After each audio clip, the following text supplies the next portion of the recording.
Ok, estamos gravando. Após a nossa prece, iniciamos mais um estudo do NEP, do Centro Espírita Francisco de Assis.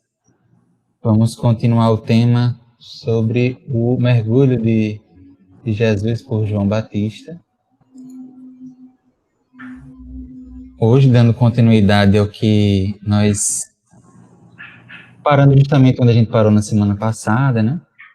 Que foi um estudo muito legal, com muitas reflexões, muitos sentimentos. Hoje, então, vamos reler uma das passagens. A gente já viu, por 2 vezes a gente leu esse trecho. Vamos pegar só, já que a gente já está um pouco mais familiarizado, vamos pegar um dos evangelistas para ler, pode ser?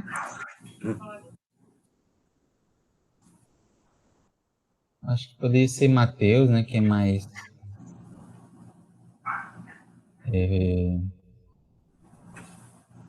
padrão, assim, que conversa com todos os outros textos, de certa forma. Você pode ler, Larissa? Então, para a gente recordar. Posso. Passa o slide, por favor. Tá bom. Vamos ver. Então, esse é nosso tema. Aqui está. Então, veio Jesus da Galileia ao Jordão, até João, para ser mergulhado por ele. João, porém, o dissuadia, dizendo: Eu é que tenho necessidade de ser mergulhado por ti, e tu vens a mim? O áudio tá bom? Tá dando para ouvir. Certo. Um pouquinho só de eco, mas tá dando para ouvir. Certo. Respondendo, Jesus lhe disse: Permita no momento desta maneira, pois nos convém cumprir toda a justiça. Então, ele permitiu. Mergulhado, Jesus subiu imediatamente da água. Eis que os céus se abriram para ele, e viu o Espírito de Deus descendo como pomba, vindo sobre ele. E uma voz dos céus que dizia: Este é o meu filho amado em quem me comprazo. Oi, Amelino. Desculpa o atraso, porque tá resolvendo um problema da empresa aqui de última hora. Oi, Adelina. Boa noite, Adelina. Boa noite. A gente acabou de começar, a gente só leu a passagem. Sentimos sua falta semana passada, viu, moça? Nesses tempos de pandemia, a gente não escolhe as aulas, né? O povo humano, a gente tem que obedecer. É verdade. Ai, já viu. Mas é engraçado que eu termino enfadadinha, menina. Não sei o que é isso. Eu preferia estar assistindo aula presencial. Não sei. Fica enfadadinha, cansada. Eu falo, meu Nossa Senhora. Não é legal, não. A posição sentada, né, dando aula, ela não é tão natural, né? Você ficar sentado dando aula não é tão natural, né? Quando você está na sala de aula. Porque isso é interage. Às vezes cansa mais do que em pé. Então vamos lá, cheguei atrapalhando. Nada, deixa eu passar aqui para onde a gente parou. Nós lemos a passagem agora de Mateus e vamos continuar. Deixa eu só achar aqui. Vamos lá, ver todos os slides. Nós vamos começar agora a falar um pouco mais sobre a questão da pomba. O Espírito Santo descendo como uma pomba, né? Repousando como uma pomba. A gente tem muita coisa falando sobre isso. Eu tive até que selecionar e no material, inclusive, vai ter mais coisa, né? Para quem quiser pesquisar depois. Mas hoje a gente só trouxe alguns trechos, porque realmente é um trecho bem interessante que muitos comentaristas vão falar e, inclusive, várias mensagens dos espíritos também a gente vai ver. Então, é bem interessante. A gente trouxe, então, esse comentário do Beacon. Vamos ver, eu vou lendo, depois eu compartilho também a leitura, e a gente vai comentando, pode ser? Mas a gente Então, parou na pomba mesmo, foi? Na sequência? oi? Desculpa, eu Na não ouvi. sequência, a gente parou na pomba mesmo? Eu acho que a gente ia entrar, me corrija se eu estiver errado. Vocês lembram? Deixa eu ver aqui, deixa eu ver se... O último se que falou, o último que falou foi o Alexandre ou foi o Israel? Foi o Alexandre, não foi? foi o Alexandre ou fui eu? Deixa eu ver aqui. Eu acho que... Deixa eu ver. A Eu parte era Jesus comecei a subiu falar. imediatamente da água, você falou sobre isso?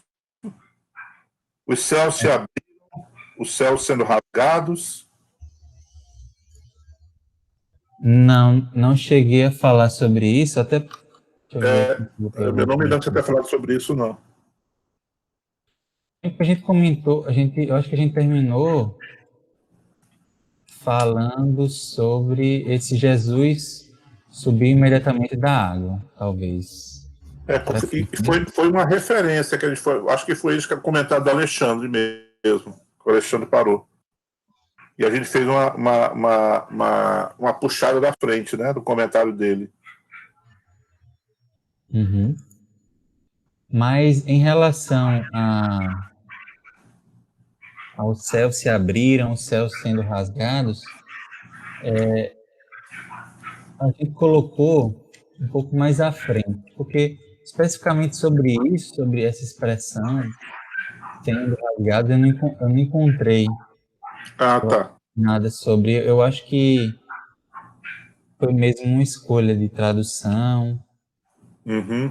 Realmente não encontrei essa diferença, né? Porque em um dos evangelistas está os céus se abriram.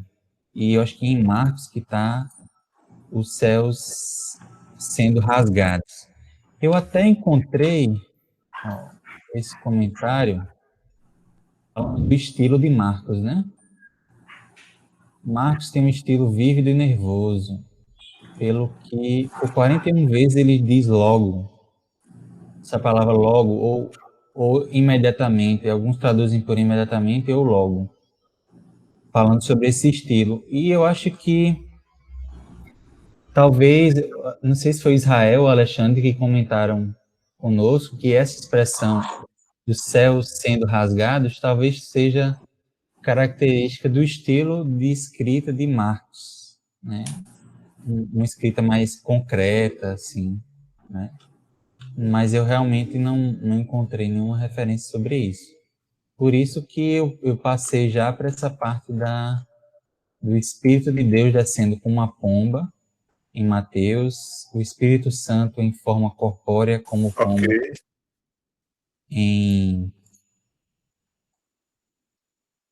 em Marcos, é isso? E aí tem as três formas que os evangelistas se referem ao Espírito de Deus ou Espírito Santo. E o Espírito descendo como pomba no céu. Mas assim, sobre o que a gente falou nos últimos... Esses elementos anteriores, né? Que Larissa falou de Galileia, Nazaré, do mergulho de Jesus por João. A Alexandre falou sobre a frase de João Batista, eu é que tenho que ser mergulhado por ti, Jesus. Nos convém cumprir toda a justiça, Jesus fala para João Batista. E Jesus subiu imediatamente da água. Sobre esses elementos, esses trechos aí, ficou algo... Vocês acharam algo? Ficou alguma dúvida? Vocês querem comentar mais alguma coisa sobre isso? Oi, Alexandre. Não. Boa noite Oi, também. boa noite. Seja bem-vindo. Boa noite, Alexandre. Estamos começando agora, só relembrando. Boa noite, meu amigo Alexandre. Coisa boa ver vocês, hein? Tô de corona, viu, gente? É mesmo, amigo? É, rapaz. Foi boa recuperação Meu para você. Deus. Que bom que você Melhores. tá bem aí, conseguindo participar Tamo com a nessa. gente. Tamo junto. Você é magnetizador, Alexandre? Também. Também? Então aproveite, né, para usinar e se recuperar mais rápido. É, Utilize você o tá fazendo magnetismo isso. a seu favor, né? E quem é Já. magnetizador sabe que usina pelas tampas, né? Quem trabalha com Obrigado. magnetismo. Obrigado, Ana. Obrigado a todo mundo. Aí deixa eu aproveitar e dizer que a Ruth não vai poder participar hoje com a gente. Ela teve uma crise de coluna e está se recuperando. Inclusive, eu não sei se ela já saiu, mas ela estava no hospital, já medicada, já descansando. Ela mandou uma mensagem para mim. Então, vamos orar aí pela recuperação dos nossos amigos, que com certeza estarão em breve com saúde. A gente estava recordando do que nós falamos nas reuniões anteriores, né? E hoje nós vamos entrar naquela parte que fala sobre o Espírito descendo como pomba. Eu trouxe alguns comentários, vou começar a leitura e a gente vai discutindo. Vamos lá. Os fatores centrais na cena do batismo foram uma visão e uma voz. Olha que interessante. Isso já entrando até na parte que Ruth pesquisou sobre a voz, a voz também, a voz celeste, mas também tem essa visão, né? Então, interessante como, segundo o Beacon aqui, existem dois fatores centrais nessa cena, né? Bem ilustrativos, uma visão e uma voz. A visão foi a do Espírito de Deus descendo como pomba e vindo sobre ele, né? Sobre Jesus. Essa foi a visão, né? O panorama visual. Agora o áudio, né? A voz declarou: Este é o meu filho amado, em quem me comprazo. E aí ele coloca um outro comentário do Erdmann, comenta: o primeiro, né, a visão, foi uma indicação simbólica do poder divino pelo qual seu ministério deveria ser realizado. E o último, a voz, foi uma confirmação de que ele era o Messias, o próprio Cristo de Deus. Interpretação bem evangélica mesmo, assim, né, do simbolismo. Eles são protestantes, se eu não me engano, né, o Beacon e esse Erdmann. Mas vamos ver a continuação aqui desse texto. Qualquer momento vocês podem me interromper para comentar ou fazer alguma pergunta, tá? A expressão viu, que está lá no versículo 16, em Marcos, parece sugerir que a visão da pomba só foi contemplada por Jesus. Mas Lucas diz que o Espírito Santo desceu sobre ele em forma corpórea, sobre Jesus em forma corpórea, como uma pomba. Também o Evangelho de João indica que o Espírito descendo como uma pomba era o sinal combinado previamente com João, de que este era realmente o Messias. Entretanto, em nenhum lugar se afirma que a pomba foi vista pela multidão que os rodeava.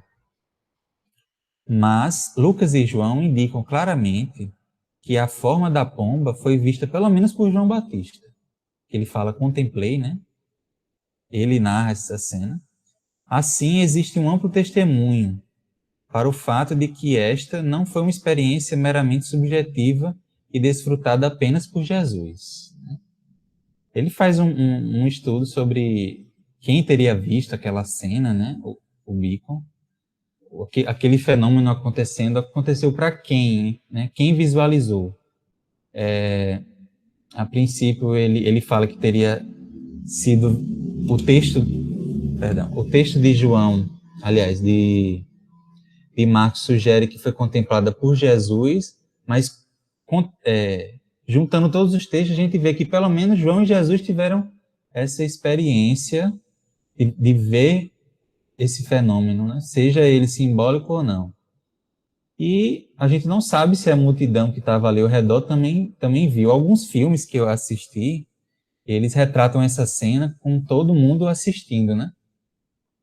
Isso, de fato, não é tão relevante, mas é interessante para a gente visualizar a cena. O que a gente vê é que, independente de quem ou de quantos viram, a gente tem vários testemunhos de que isso de fato ocorreu, né? Várias perspectivas. Os evangelistas traçando as óticas de quem viu aquele momento bem simbólico, né? De Jesus. Algumas cenas de filmes retratam Jesus iluminado, né, naquele momento. A gente não sabe a experiência espiritual e mediúnica que deve ter sido acompanhar esse momento, né? Porque foi um encontro esperado, né? Era o início, né, da missão do Cristo de maneira mais incisiva e foi muito especial, certamente, esse momento. Vocês têm algo a comentar? Ficou claro? Ficou alguma dúvida? Eu tenho. Interessante esse comentário que o autor fez, porque realmente, com certeza, Jesus, sendo Jesus, percebeu a cena, mas esse ele aqui, realmente, ele está direcionado, no meu ponto de vista, a João Batista. Porque já que Jesus não comentou nada, não escreveu nada, se Jesus visse, ele teria que ter comentado com alguém para que isso fosse relatado, tá certo? Então, não é o caso. Então, esse ele aqui, para mim, realmente é João. Não é claro que Jesus, na sua evolução, ele percebeu tudo e muito mais, até aquilo que João não tinha capacidade de ver, né? Porque Jesus era Jesus. Mas, para mim, esse ele aqui se refere exatamente a João. E aí vem um ponto para nós meditarmos, né? Com certeza também isso não foi um fenômeno para todos, né? Por quê? Porque esse tipo de visão, a forma como ele coloca aqui, e quando ele coloca aqui, ele não fala de pomba animal, ele fala da forma corpórea de pomba, tá certo? Não é pomba, né? E isso depois a igreja mudou, aquela coisa toda, né? Então, muitos ali realmente não tinham essa condição. E se isso tivesse sido público, com certeza nós já tivemos vários exemplos do Evangelho em que a multidão ficava maravilhada com determinado fenômeno, e não é o caso, não tem nada relacionado nas narrativas que revele isso. Portanto, essa visão é uma visão, para mim, que se limitou a João Batista. E se nós seguirmos essa linha de raciocínio, aí nós vamos ter que depois que depreender algumas conclusões sobre o papel de João e por que essa aparição foi dada a João. Essa é somente a João. Tem consequências muito interessantes se nós formos analisar por esse lado quando chegarmos na interpretação moral, né? Câmbio. Verdade, Antônio. Bem pontuado, realmente. Primeiro, assim, fica claro, até quando a gente vê no Evangelho de João, que o João Batista realmente contemplou essa cena, né, de maneira bem especial. E realmente, como você falou, também a gente não tem evidências de que a multidão ali em volta tenha visto. Seria uma cena que certamente iria maravilhar todos ali. Ia ser contada, né? A gente vê aqui que é uma experiência pessoal ali do João Batista com Jesus.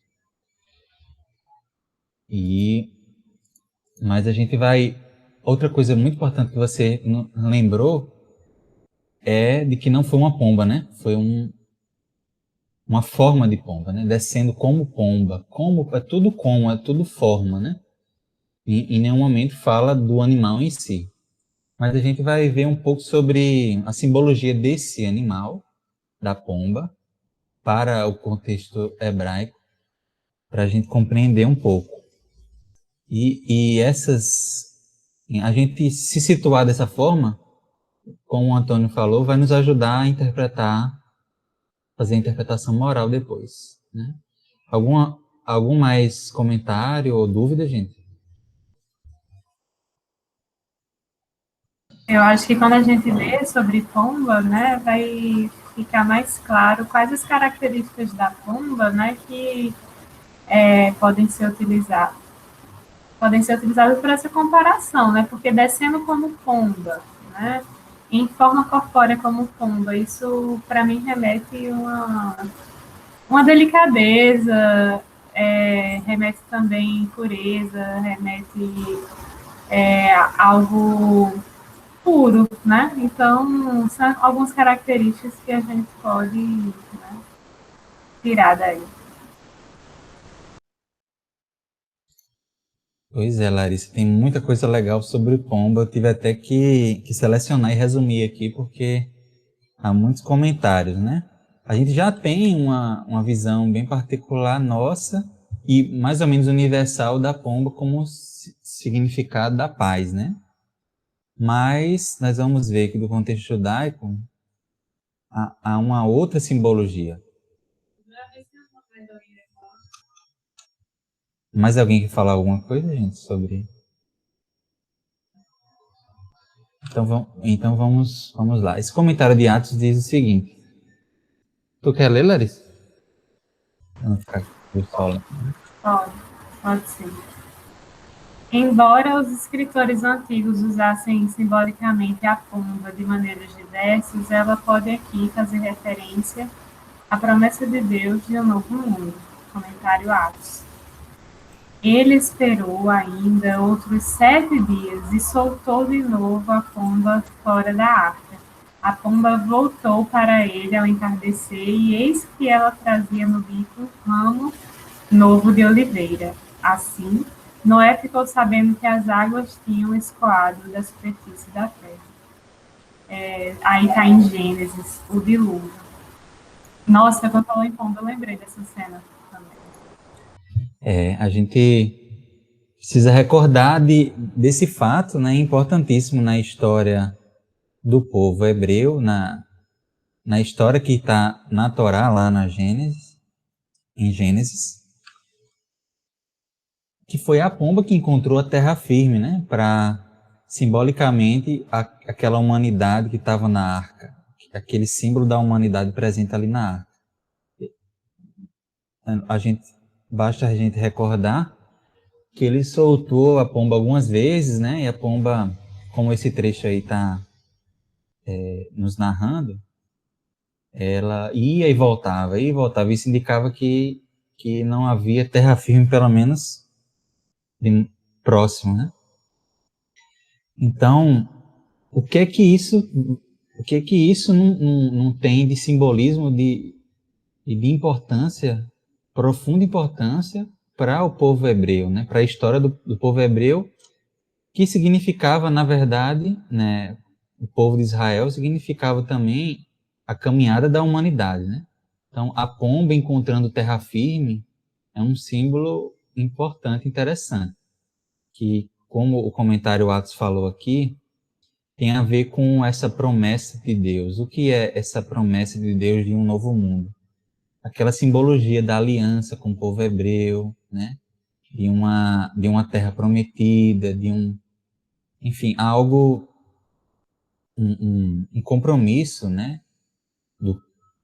simbólico do Criador com o povo hebreu e que tá muito bem retratado em toda a Bíblia, essa aliança, né, que a gente vê que não foi exatamente cumprida por parte do povo hebreu, essa promessa, e por isso que Jesus vem reencarnar como aquele que vem ressignificar e completar a lei que o povo hebreu não interpretou completamente bem, né? Enfim, é uma visão, infelizmente, bem limitada minha em relação a essa promessa, mas se vocês quiserem complementar algo sobre... A gente quando fala dessa passagem, nem sempre lembra, né, dessa pomba da Arca de Noé. Mas é uma referência importante. Eu gostaria de fazer duas considerações baseado nesse slide que está sendo apresentado aqui. O primeiro é que a pomba, o sentimento que eu tenho, pelo que está escrito aí, é que a pomba funciona como mensageira. Como mensageira, tá certo? Mas que tipo de mensageira? Uma mensageira que prepara. Por que eu falo que é uma mensageira que prepara? Por dois fatos. Primeiro, pelo trecho que está aqui, lá de Noé, né? Que ela saiu, encontrou terra firme e trouxe um galho de oliveira. Então, ela preparou, né, toda a arca para que caminhasse naquela direção e encontrar terra firme. No trecho aqui de Mateus, diz que desceu lá aquele ser na forma lá de pomba e uma voz dos céus dizia, não foi a pomba que disse, foi uma voz dos céus que disse, ou seja, isso está dissociado da pomba. Então, isso me faz entender que a pomba é uma mensageira que prepara algo maior. É algo que eu passei a ver a partir dessas duas apresentações de texto aqui, né? Câmbio. Muito bom, Antônio. Faz muito sentido, realmente. E é Mais interessante alguém que eu quer pense. comentar? Desculpa. Fique à Só. vontade. E é interessante que eu vejo esses dois momentos, né? Mais ou menos na linha do Antônio. Só que eu interpretei mais como um sentido de esperança, de recomeço, né? De redirecionamento, né? Porque a partir dali, no caso só um minutinho.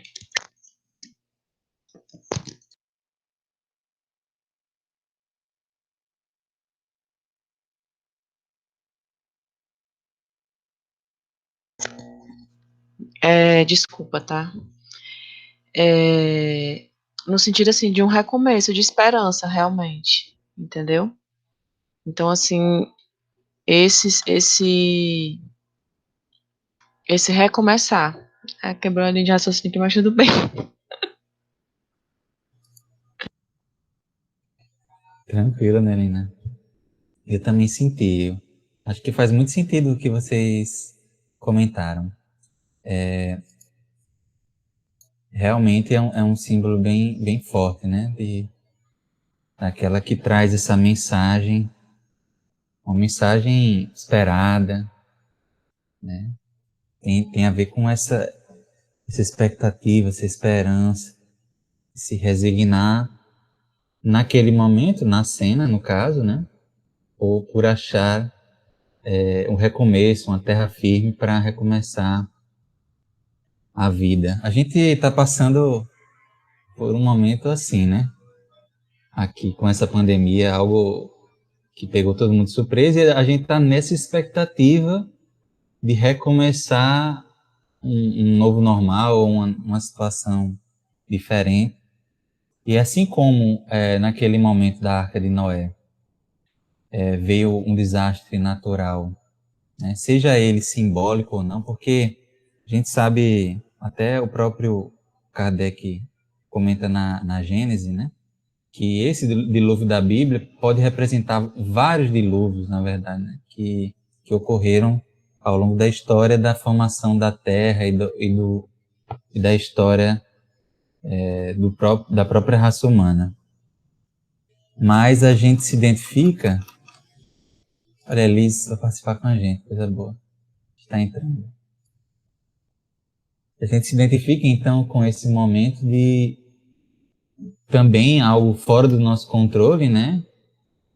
Que chegou e que a gente precisou se readaptar, né? Se colocar nas nossas mini arcas, são os nossos lares, e nos reunir, nos recompor, muitas vezes refletir de uma forma diferente do que normalmente no cotidiano da vida normal a gente não refletia. Então, acho que tem a ver assim também. Boa colocação, viu, Ismael? Muito bom mesmo. Porque, querendo ou não, a gente está precisando desse redirecionamento, né?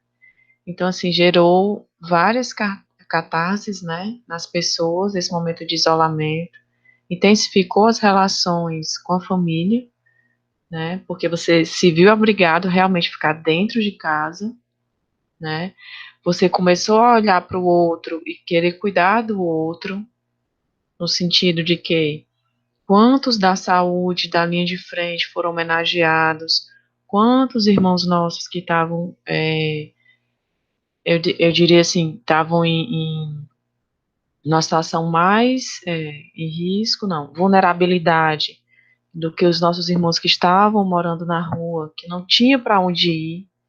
Gente, deve ser muito desesperador. Nossa Senhora. Todo mundo fica em casa. E quem não tem casa, né? Então, isso despertou várias ações que eu tenho certeza que teve vários impactos. Foi um momento que o mundo parou, de certa forma, né?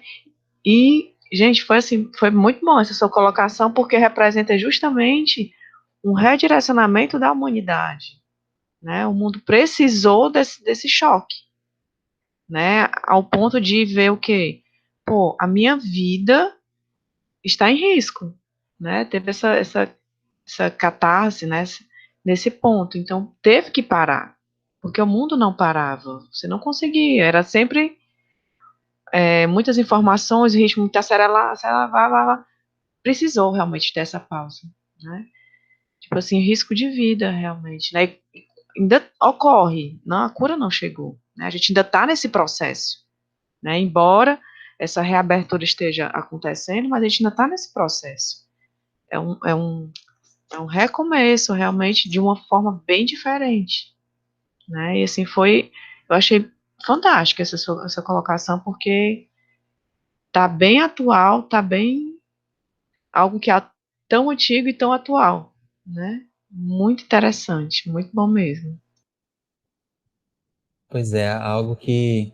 Primeiro, boa noite, Eli. Seja bem-vinda, querida. Bom ter você aqui com a gente. Alegria grande. Um texto da Gênesis, né? Tão antigo, mas tão atual como você falou, né, Anelino? O primeiro texto da Torá tem muito a nos ensinar ainda hoje. Vamos... Tem mais alguém que comentar algo sobre a pomba, sobre esse slide, esse lembrete? Né? Só situando a Liz, a gente está conversando sobre o símbolo da pomba no batismo de Jesus por João Batista, né? A gente começou a falar agora, né? E lembrou da passagem da pomba lá na Arca de Noé. Eu queria falar sobre pomba, né? É incrível como de um slide para outro a minha concepção, né, sobre pomba, sobre o significado melhorou, né? A princípio eu estava pensando apenas no movimento da pomba, na sua delicadeza, na sua pureza, e como é mais profundo quando a gente passa, né, a estudar e ver a concepção que outras pessoas trazem, né? Tanto a Melina como o Ismael, como o Antônio, trouxeram alguns pontos, né, que abriram minha mente. Por exemplo, que ela é uma mensageira, né, e não é qualquer mensageira, é uma mensageira divina. E ela é uma mensagem, ela traz, né, esperança, recomeço. É, então a gente pode ver como amplia, né, o significado.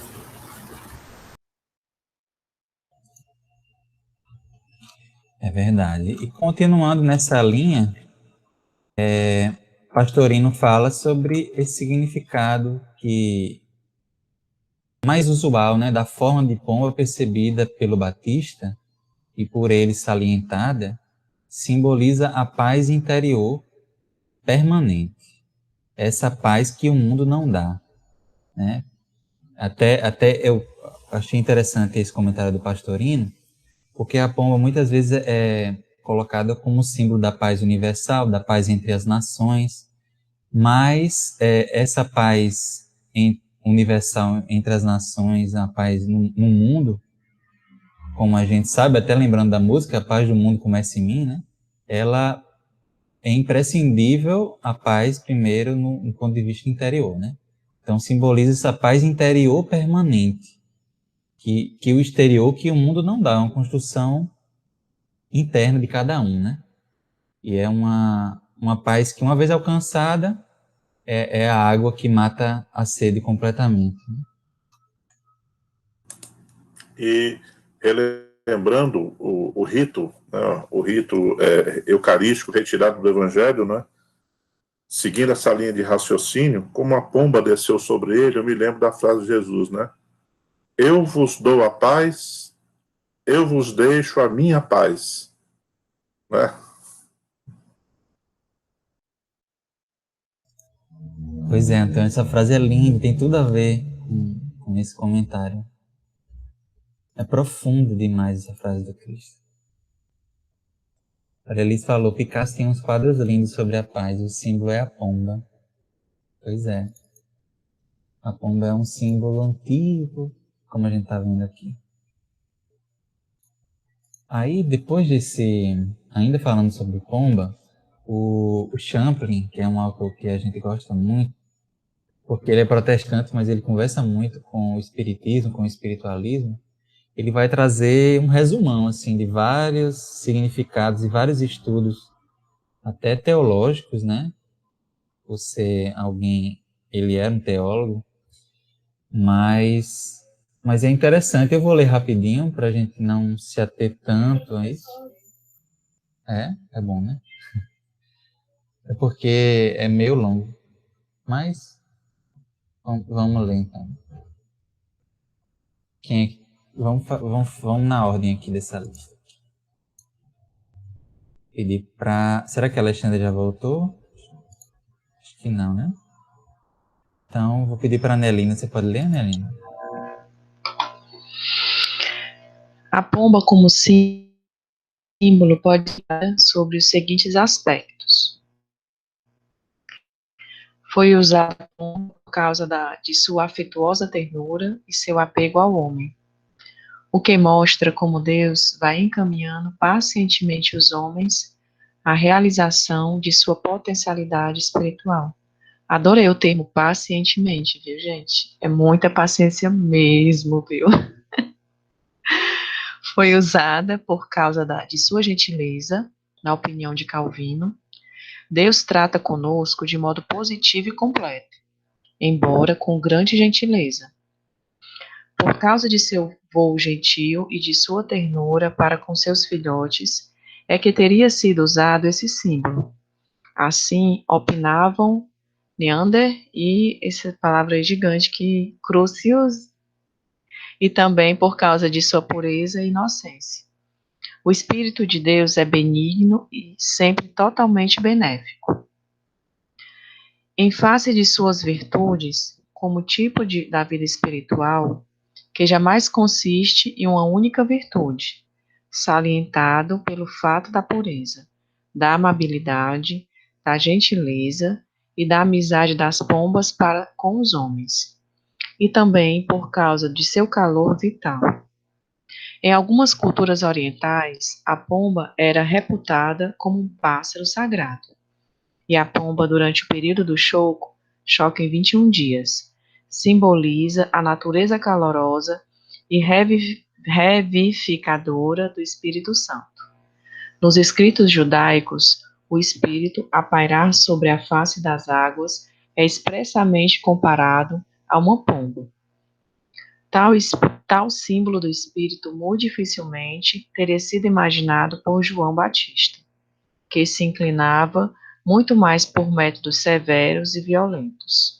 Bruce Inlock Chaplin. Interessante, viu? Bem interessante. Algumas possibilidades. Ele ainda acrescenta uma, mas alguma coisa chamou a atenção de vocês nessas possibilidades aí? Esse último... Pode falar. Eu achei interessante, o segundo ponto, que ele diz assim, Deus trata conosco de modo positivo e completo, embora com grande gentileza. Tem uma obra que eu li na época que eu estava fazendo EPM, que agora é MEP, já mudou vários nomes, né? que ele fala que Deus nos vê por aquilo que nós já temos, por nossas virtudes, não por aquilo que nos falta, entendeu? Então, assim, isso para mim retrata bem, porque, assim, embora eu tenha muito que caminhar, ele sempre vê por aquilo que eu já caminhei, aquilo que já conquistei, entendeu? De modo positivo e completo, embora com grande gentileza. Quer dizer, ele não passa a mão na cabeça dos nossos erros, né? Mas não deixa de nos amar, né? Reconhece o que realmente somos, né? E eu achei interessante essa última parte que ele diz assim, do item 4. Tal símbolo do Espírito muito dificilmente teria sido imaginado por João Batista, que se inclinava muito mais por métodos severos e violentos. Por ele ter essa visão, né, vamos dizer, ele não teria, deixa eu ver se eu consigo expressar o que eu estou pensando, não teria como ele ter percebido algo tão sutil, tão gentil, com tanta sutileza, se não fosse algo que ele tivesse realmente presenciado, porque vai justamente de encontro à natureza dele, né, no sentido de severidade, de rispidez, né, eu achei muito interessante essa colocação, né, que ele poderia ter sido algo criado por ele, porque ele foi algo que destoa do padrão dele normal, vamos assim dizer, né, dele, entendeu? É verdade, Anelina. É interessante esse comentário, né? E vai ficando claro que aquilo foi uma mensagem dada em primeiro plano de maneira bem especial para o João Batista. E como o Antônio comentou. Mas é interessante esse comentário de que não poderia ter sido criado. Eu já vi um comentário bem interessante também falando de maneira geral, usando esse mesmo argumento para o Evangelho em geral. E a figura de Jesus, porque alguns falam que Jesus teria sido uma figura criada pelo ser humano, né?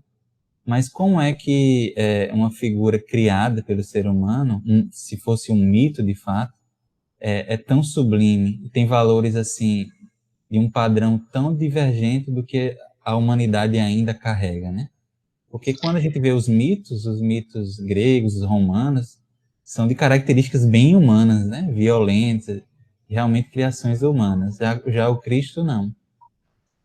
Você ia falar, Nelly? Gente, tira pelas parábolas, entendeu?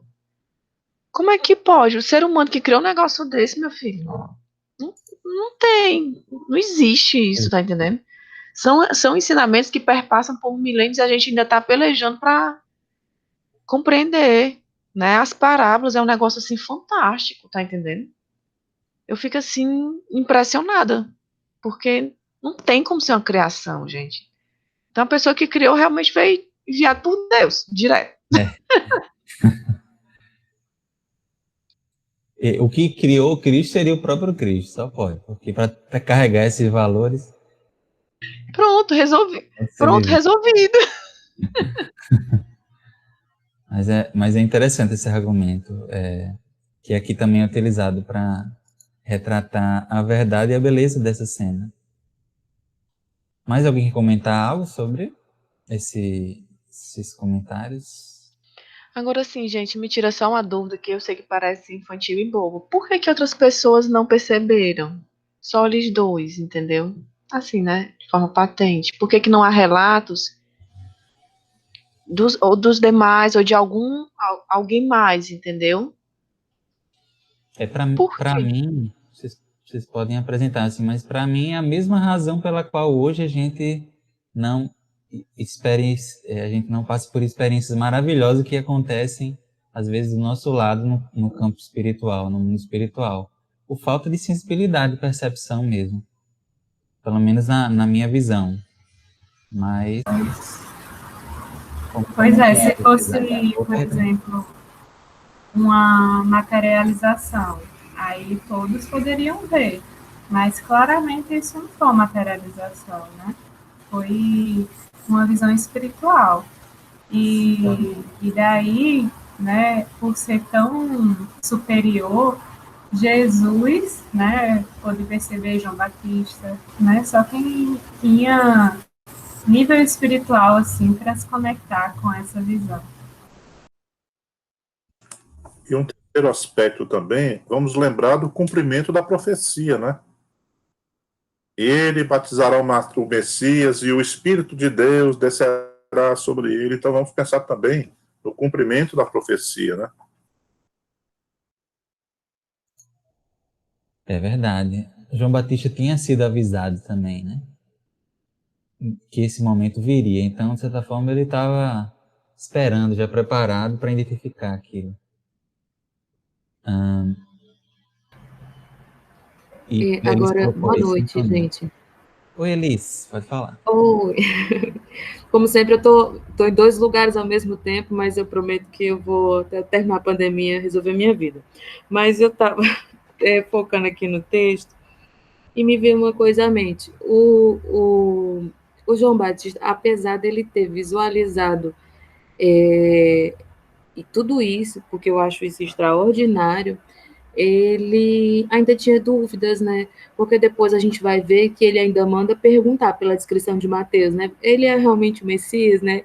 Eu acho que nesse momento a sensação que a gente tem é que ele viu como se fosse uma bênção mesmo, que ele era alguém especial, né? Mas só depois, quando a gente junta todo o texto, é igual um quebra-cabeça. A gente vai entender que, na verdade, tem a ver com o que o Antônio estava dizendo, que era algo relacionado ao Antigo Testamento, né? Verdade, Elis. A gente vai montando esse quebra-cabeça, né? Por isso que eu falei que quando a gente chega na interpretação moral, nós vamos ver isso, se a gente for ver qual é a figura do João Batista, né? Porque João Batista, nesse momento aqui, nessa cena, ele soube, né? Mas isso não foi suficiente para conscientizá-lo. Porque em outros momentos, em outros textos depois, ele duvida. Inclusive na própria prisão, quando ele é preso, ele manda 2 discípulos lá verificar as obras que Jesus fazia para ver se ele realmente era o Messias, né? Aí já antecipando, quantas vezes nós recebemos a mensagem, nós recebemos e nós, naquele momento, nós nos empolgamos, mas na primeira crise, a fé, ó, evade-se, a fé vai embora. E nós ficamos assim como que exigindo provas, exigindo algo que possa fortificar a nossa fé, como se isso fosse possível, como se a fé fosse um movimento de fora para dentro e não de dentro para fora, né? Então, você já antecipando a parte moral lá do nós chegarmos, né? Câmbio. Oi, gente, esse questionamento que Antônio levantou também faz parte de minhas reflexões. Eu também me pergunto, poxa, João Batista é dito primo de Jesus, é o mensageiro, né, o que vem anunciado. Será que ele estava duvidando mesmo? A missão dele como o Elias encarnado, será que ele teve dúvida? Ou ele quis que os próprios discípulos dissipassem essa dúvida, os seus discípulos, né? No caso, os seguidores dele, que já o viam como pretenso Messias. Pretenso não, pretendiam vê-lo como Messias. O João mesmo nunca se vestiu dessa pretensão, né? Então, talvez tenha sido uma forma também de João transferir essa responsabilidade de autoidentificação para o próprio Cristo, também abrindo campo para que os seus discípulos buscassem por si só a verdade que estava ali, por enquanto oculta. Mas realmente, Antônio, isso me faz pensar muito, né? Poxa, era um familiar, um parente, era o Elias reencarnado, e será que ele duvidou ou ele quis que os discípulos, por si só, ouvissem do mestre o que estava, sei lá, chacoalhando na cabeça deles? Mas a gente com certeza vai ver isso aí na parte espiritual, como você disse, né? Vai ser muito gostoso chegar nessa parte. Obrigado. E a gente vai estudar especificamente esse trecho também, nós vamos chegar nele, né, nessa passagem da pergunta que o João Batista envia os seus discípulos a fazer para o mestre. Mas são reflexões importantes, interessantes. É ótimo que a gente venha com esses questionamentos. Só para encerrar, então, essa parte da pomba, Champlin vai encerrar essa parte com esse último comentário. Vou pedir para... Alexandre, você pode ler? Sim, a experiência foi seguida de certas manifestações visíveis, mas, na experiência mística, a forma exata dessas manifestações não faz parte importante da experiência. Os pais da igreja insistiam na interpretação que destaca as qualidades da pomba, como a paciência, a delicadeza, a filantropia, a constância sobre o sofrimento, a pureza, etc. Provavelmente a base dessas ideias é em Gênesis, capítulo 8, versículo 9 e 10. A pomba enviada por Noé para buscar terra firme. Os que têm essa ideia contrastam o espírito de Jesus, a pomba, com o espírito de João, o fogo, e procuram mostrar a natureza diferente de Jesus com tais explicações. É verdade que há outras indicações da natureza mansa de Jesus, que podem ser equiparadas às qualidades da pomba. Mas provavelmente este versículo ensina, pelo menos como lição principal, que a experiência foi autêntica, acompanhada por várias manifestações visíveis. Champlin. Interpretação de Champlin, né? Já analisando um pouco do que os pais da igreja traziam, esse estudo das personalidades do Cristo, de João Batista, e ele apresenta, segundo ele, como lição principal a experiência em si, mais do que como a forma que a pomba se apresentou. Mas a gente vai ver que a gente pode depois interpretar de maneira bem profunda esse símbolo, como a gente vai chegar na parte da interpretação espiritual da passagem.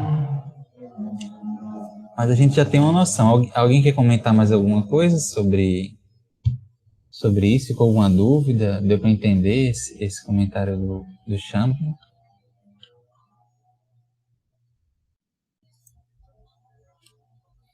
Ok. Tem ainda mais um que é dicionário Davis, é o último sobre pomba. Você vê como teve coisas que a gente encontrou sobre pomba. Vou pedir então para, eu acho que é o Antônio. Antônio, você pode ler, meu amigo?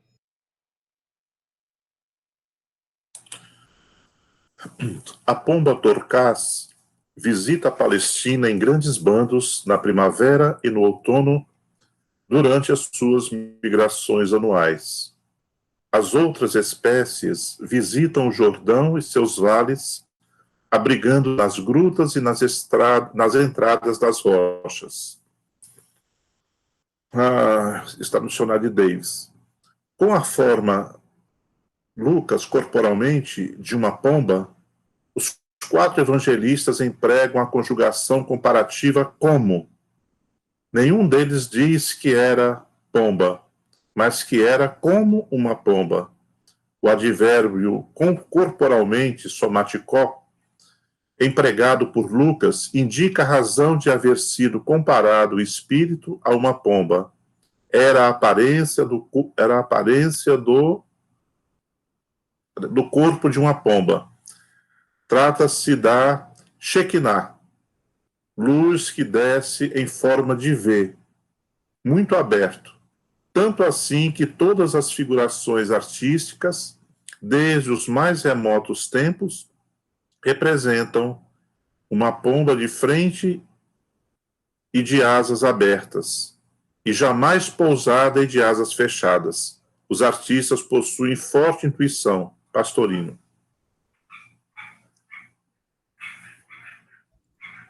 O Pastorino, ele comenta sobre aquilo que o Antônio já tinha comentado, que a gente tinha falado, né? Que o texto não fala que foi uma pomba, mas era forma de uma pomba, né? Como uma pomba.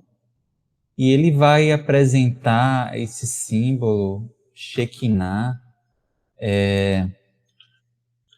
que seria essa forma. Até coloquei uma figurinha, não sei se dá para para vocês visualizarem aí.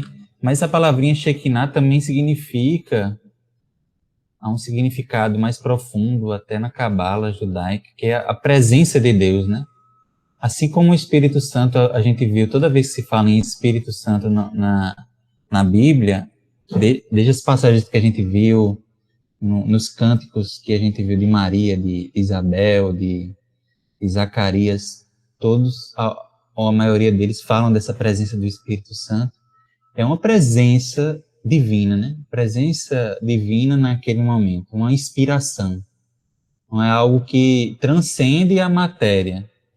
Pelo menos é a minha visão. É um símbolo bem profundo, né? Mas eu entendi dessa forma. Deu para entender? Vocês entendem dessa forma também? Ou ficou muito Mael, não ficou legal. Eu acho que todo comentário aqui está ajudando muito.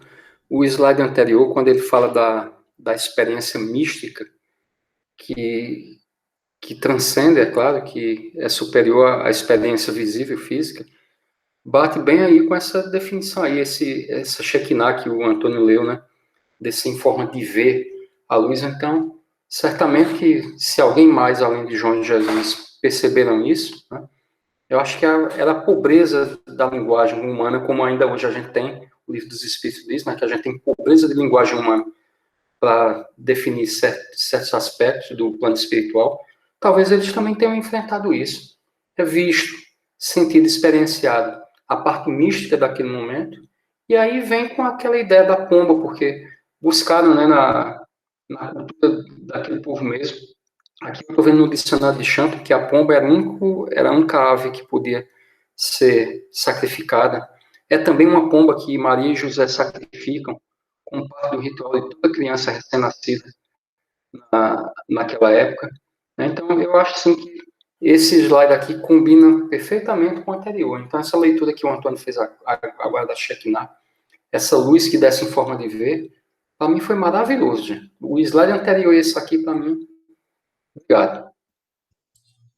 Verdade, Alexandre. E você lembrou de outro detalhe contextual interessante, né? De que a pomba era um dos animais mais utilizados nos rituais de sacrifício, que eram muito comuns ainda na época, né? Até por ser um animal menor, por exemplo, do que um cordeiro, uma ovelha, e assim, principalmente pelas comunidades mais pobres, pelas pessoas com menos condições, era utilizada a pomba como esse animal que era utilizado, oferecido em sacrifício. Olha, ele até colocou aí a referência para nós no chat.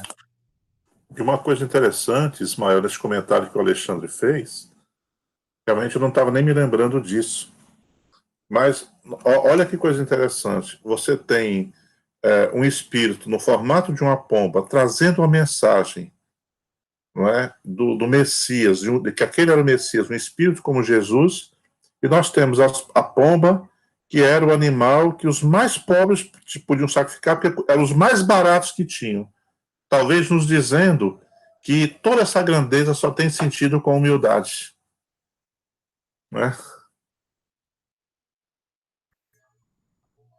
Verdade, amigo. Nossa, olha, gente, quanta coisa a pomba vem nos ensinar, né? Confesso que essas reflexões não teria como fazer sozinho. Então, é ótimo estar aqui com vocês conversando sobre isso. Eu acho que esse foi o último slide sobre pomba. Então, pergunto mais uma vez se alguém tem algo mais a acrescentar sobre esse símbolo. Muito embora a gente ainda vá resgatar ele na interpretação espiritual, mas olha, o Alexandre colocou as referências aqui do dicionário do Champing. Ótimo, Alexandre. Vou até copiar para colocar também no material. Porque esse dicionário eu terminei não olhando, mas tem o dicionário do Champing que é fantástico também. Muito bom.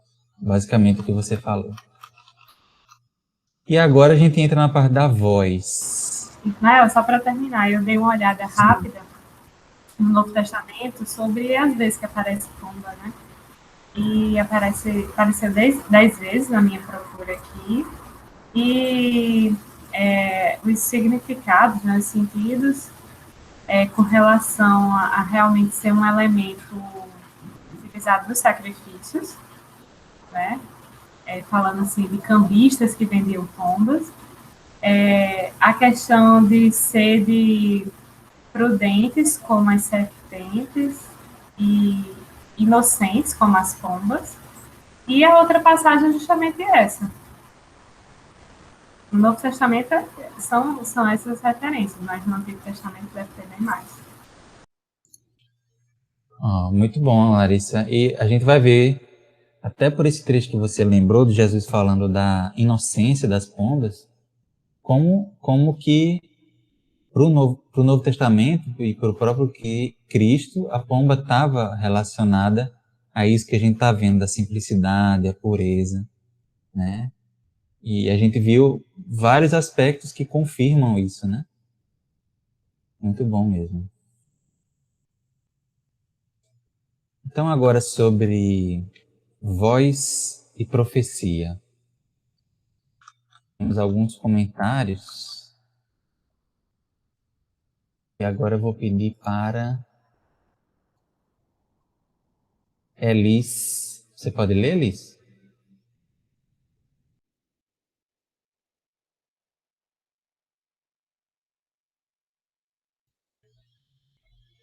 Tá certo. Então, eu vou pedir para Larissa. Voz e profecia.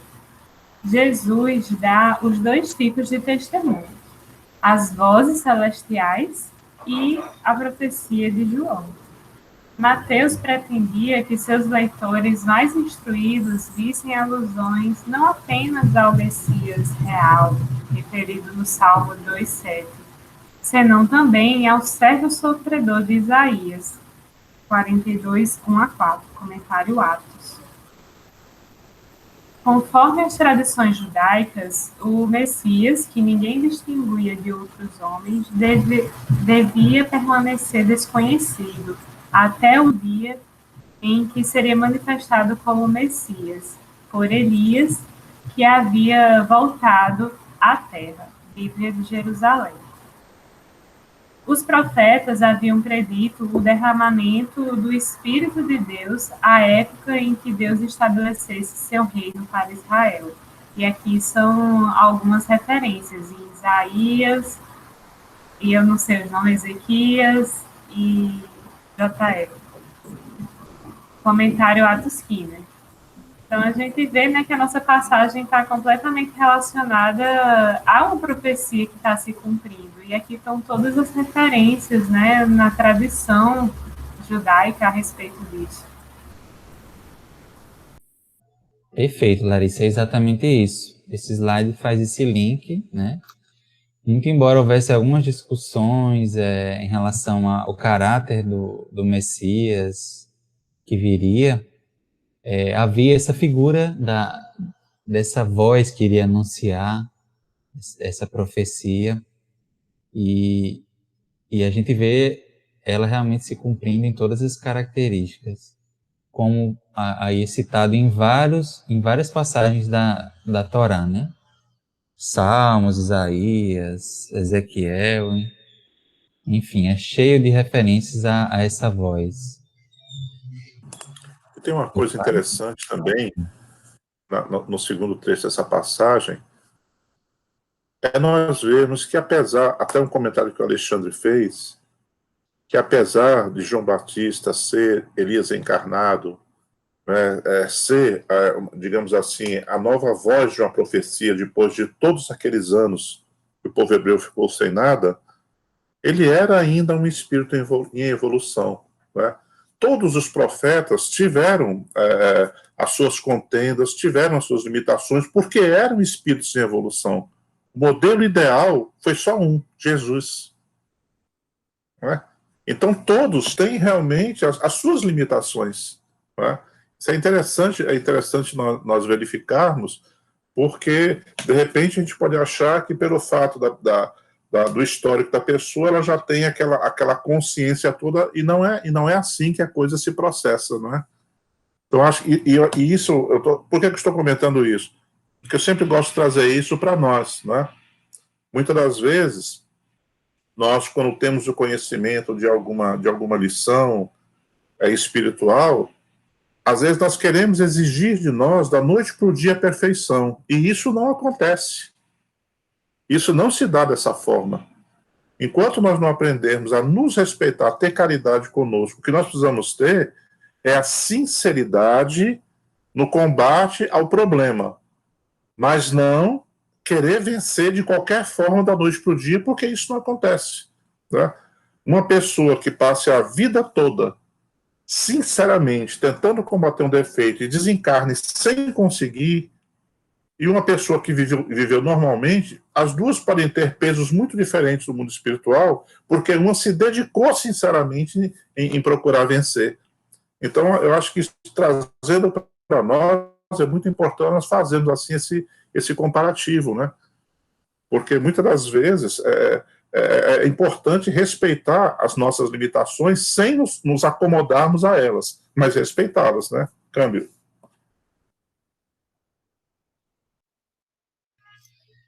Verdade, Antônio. Muito bem observado, né? A gente se identifica muito com o João Batista em muitos aspectos, e os discípulos também, essas limitações e essas cobranças que a gente faz. E eu acho fascinante essa história do João Batista e de Elias, desse espírito, né? Confesso para vocês, assim, que quando eu era mais jovem, eu tomei o primeiro contato por essa história, né, que tem muito a ver com a reencarnação, com a redenção, com a evolução do ser humano, que é a história de Elias, e eu fiquei fascinado. Foi uma das coisas assim que mais me deu curiosidade de estudar o Evangelho, numa época que eu não tinha muito interesse. Então, a gente vai até chegar na passagem que vai falar mais sobre João Batista e Elias como de fato o mesmo espírito, né? Que Jesus fala expressamente isso. E a gente vai ser um estudo bem especial que a gente vai fazer sobre a vida do Elias comparando com João Batista, e muitos aspectos interessantes sobre isso, que vão trazer muitas lições para a gente. Assim, realmente é um espírito que tem muito a nos ensinar, até mesmo, como a gente está percebendo, nas limitações dele, né? Principalmente nelas, há muito a nos ensinar. Mais alguém quer comentar algo sobre essa questão da voz e profecia, né? Tem então agora uns 2 slides que vão falar mais sobre a voz. A gente até, eu me lembro, teve uma reunião presencial que a gente falou muito sobre a questão da voz, da oralidade na Bíblia em geral, né? Então tem muita coisa a se falar sobre isso.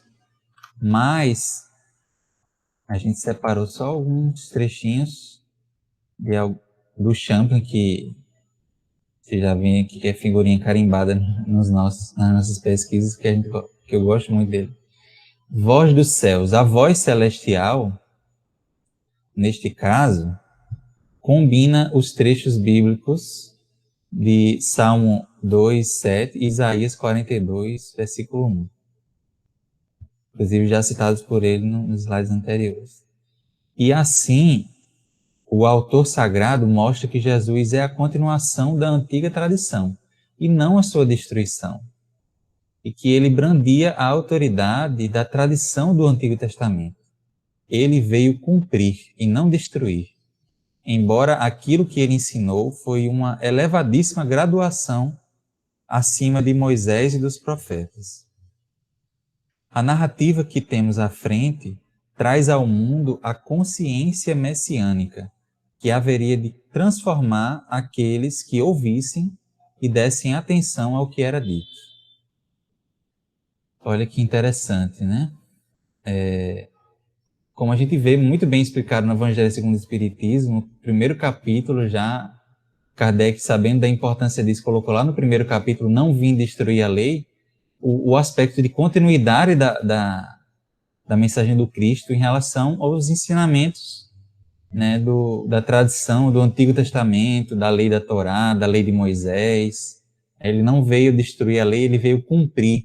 Esse verbo que até quando a gente chegar nessa passagem, a gente vai estudar, plerosai, se não me engano, um verbo em grego, que significa preencher, né, cumprir, preencher, dar continuidade, de fato.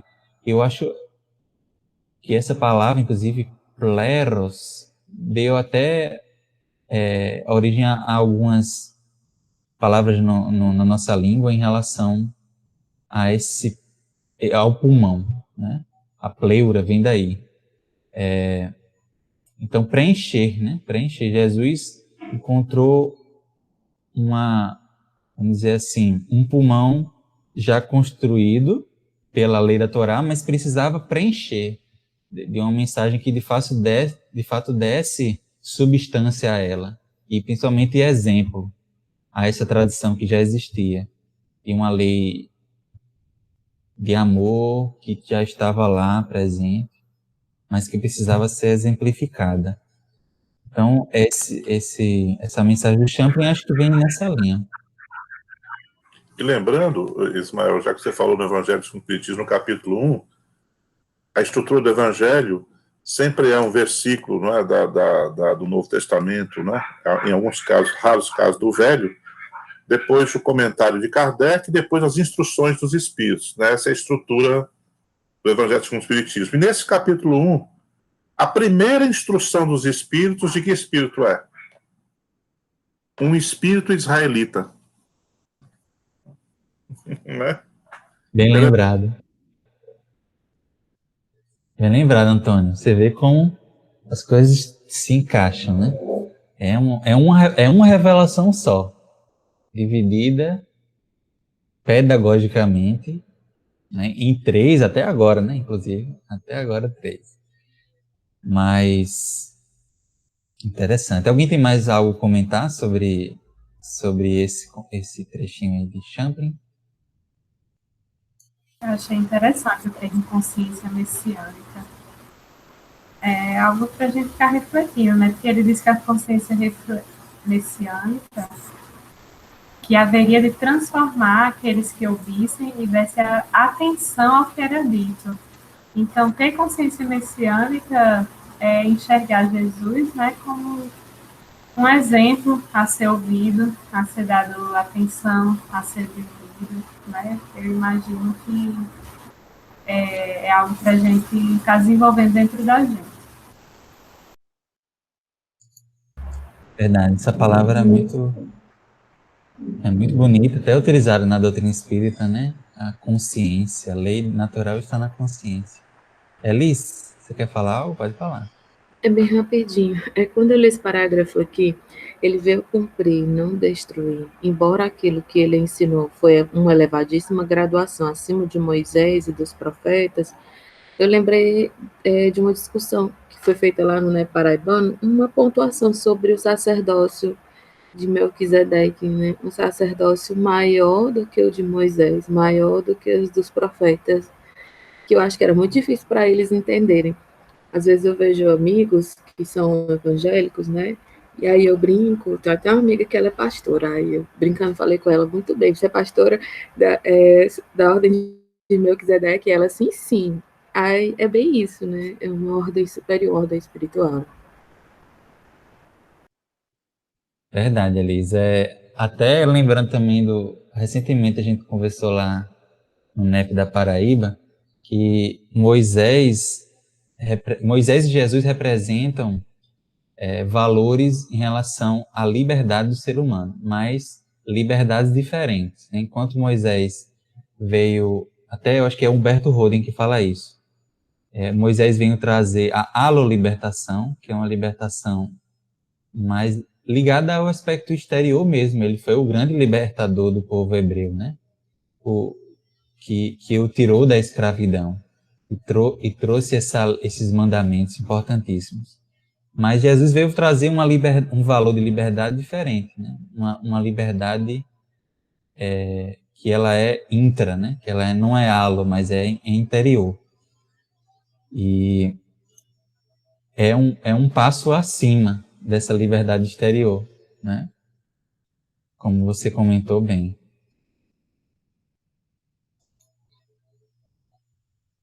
Mais algum comentário? Então, acho que a gente vai para o último slide que fala sobre a voz. E esse aqui é que é cheio de referências. Acho que muitas a gente já comentou nos outros slides, mas esse slide aqui faz uma compilação. Principalmente pegando esse versículo, né? Este é o meu filho amado, em quem me comprazo, que está lá em Mateus. Que é a voz. Sim, Elisa, você pode ler? Posso, a mãe tá fazendo barulho, mas ela tá um pouquinho longe. Mas vamos lá. Este é o meu filho amado, em quem me comprazo. Mateus 3,17. Nas histórias judaicas, a voz vinda do céu, por vezes, citava as escrituras. Nessa passagem, a maioria dos eruditos crê que a voz pode se referir a 2 ou 3 passagens das escrituras. Comentário Atos. Acerca do Messias real, o Filho de Deus. Vou proclamar o decreto de Yahvé. Ele me disse, tu és meu filho, eu hoje te gerei. Bíblia de Jerusalém, Salmo 2,7. Acerca do servo sofredor. Eis o meu servo que eu tenho, o meu eleito em que tenho prazer. Pus sobre ele o meu espírito. Ele trará o julgamento às nações. Bíblia de Jerusalém, Isaías 42:1. Acerca do Abraão sacrificando seu filho amado. Deus disse, toma teu filho, teu único que amas, Isaque, e vai à terra de Moriá, e lá o oferecerás em holocausto sobre uma montanha que eu te indicarei. Bíblia de Jerusalém, Gênesis 22:2. É interessante que o Champlin, eu acho que eu nem coloquei referências aqui. Bíblia de Jerusalém, na verdade. Tem comentário Atos e a Bíblia de Jerusalém.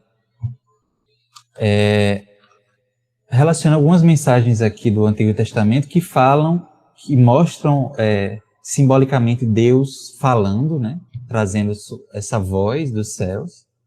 E também falando do seu filho, assim como a gente vê na nossa passagem aqui, né? E das características desse filho, como Messias, como servo, e como aquele que viria sofrer também, não necessariamente dominar, né?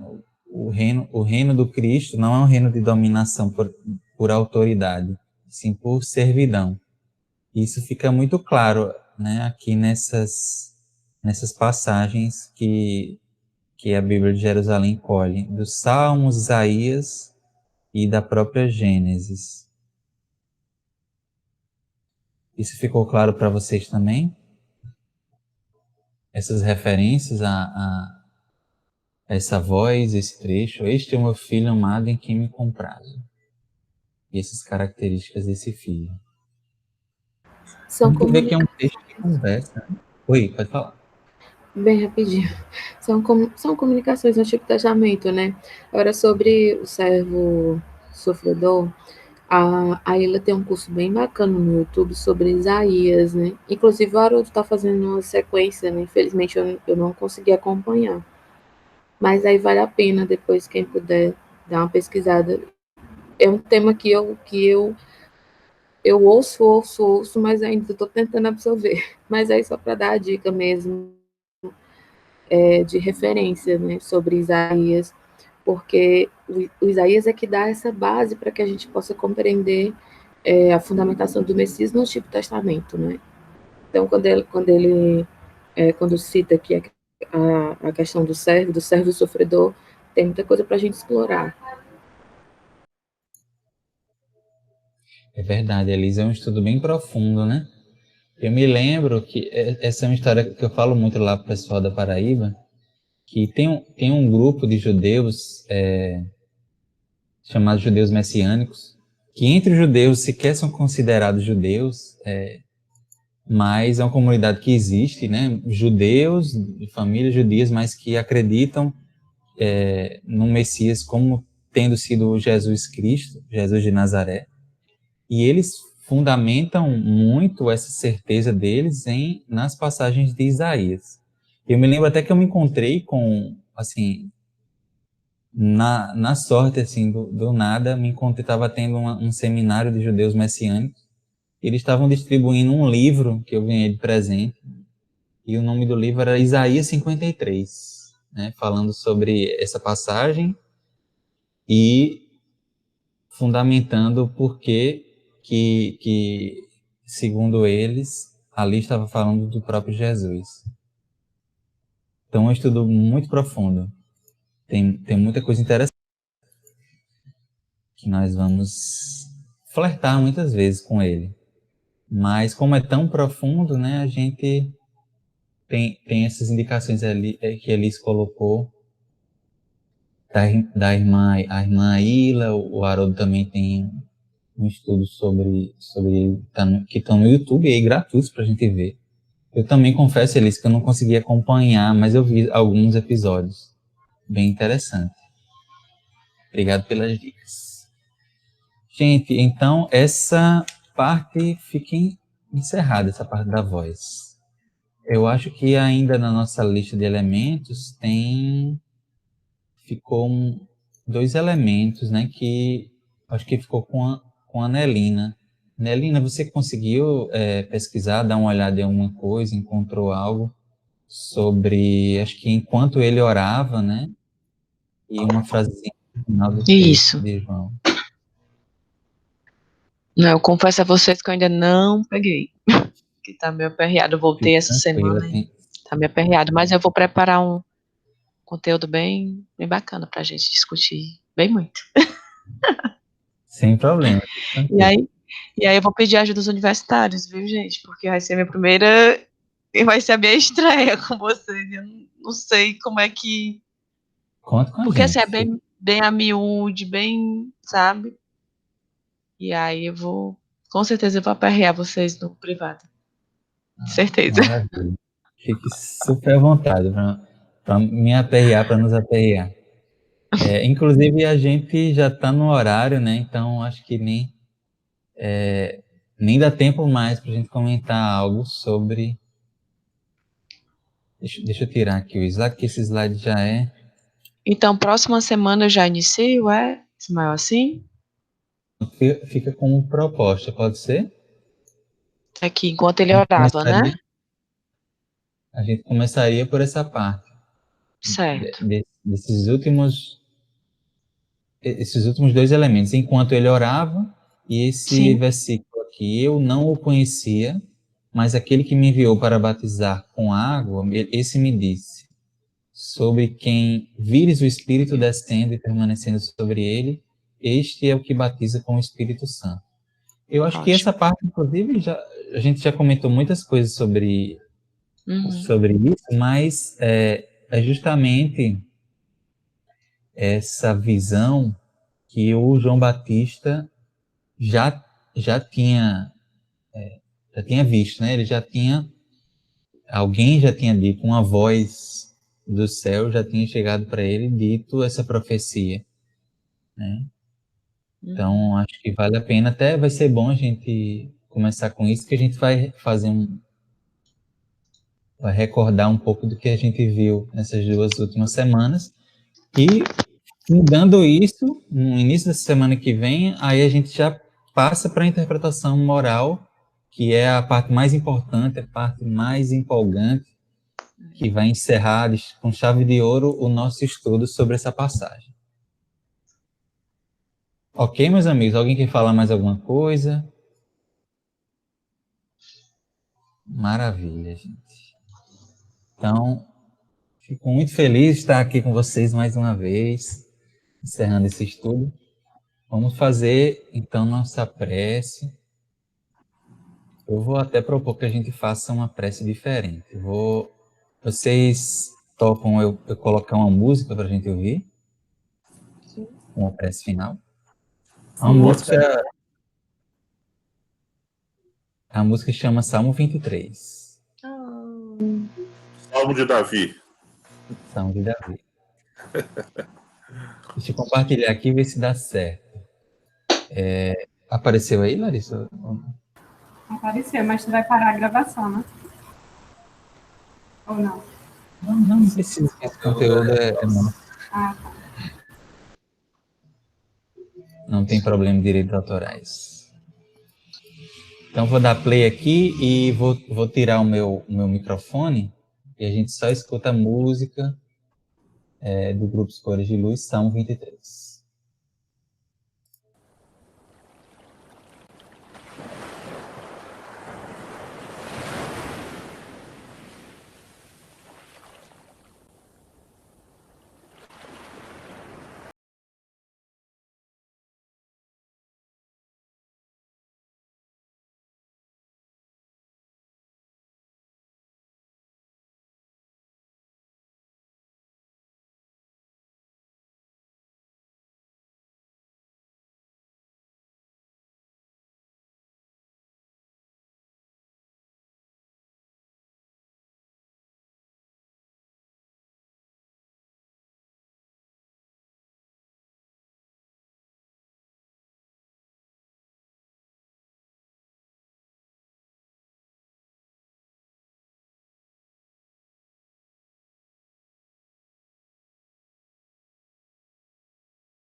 Que assim seja.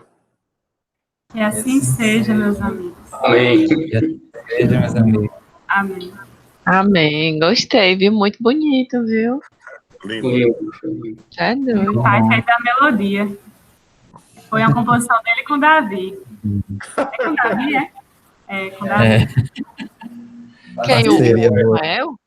Parabéns. Ficou muito. Pai da Larissa. Oi, Larissa. Fez a melodia. Ismael? Vale, que bacana. É, Parabéns. o meu pai fez a melodia e Ismael, ele tá tocando aí.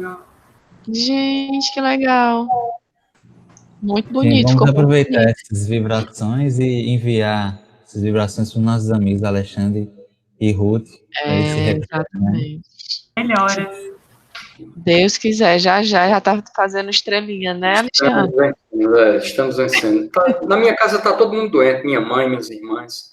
Mas está todo mundo se recuperando bem, graças a Deus. Que Graças bom. Que a bom, Deus. amigo. Amém. Recuperação rápida. Se Deus permitir, Ele permite. Tchau, gente. Então, um abraço grande. Boa semana para todos, Tchau, hein? gente. Obrigada. Boa Pra todos. noite. Tudo bem. Tchau.